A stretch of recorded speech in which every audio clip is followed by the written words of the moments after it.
এখন সময় হয়ে গেছে 10টা মতো। সকাল থেকে ঘুম থেকে উঠে ভাবছি ভিডিও শুরু করব, ভিডিও শুরু করব। কিন্তু 10টা বাজতে গেল এখনও ভিডিও শুরুই করতে পারলাম না। যাই হোক শেষমেশ শুরু করলাম। আজকে আবার সোমবার। ভাবছিলাম সকাল সকাল স্নান টান করে সব কাজ করে নেব, কিন্তু এই ঠান্ডার মধ্যে স্নান করলে আমার শরীরটা হয়তো আরও বেশি খারাপ হয়ে যেত। যাই হোক, প্রচণ্ড ঠান্ডা লাগে।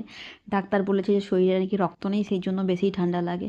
বিছানা টিছানা গুছিয়ে বাইরে বেরিয়ে দেখলাম বাবা চেয়ারে বসে নেই, বাবা চলে গেছে বাজারে। আর ঝলমল করে সুন্দর রোদ উঠেছে, মনে হচ্ছে ঘন্টার পর ঘন্টা এই রোদে বসে থাকি, কিন্তু বসে থাকলে হবে না, অনেক কাজ আছে। চলুন কাজগুলো শেষ করে নিই। সকালবেলা খালি পেটে ওষুধ খেয়েছি, তারপরে হচ্ছে এই যে দুটো রুটি আর চা। অন্য কিছু খেলে না মানে কেমন যেন অস্বস্তি বোধ হয়।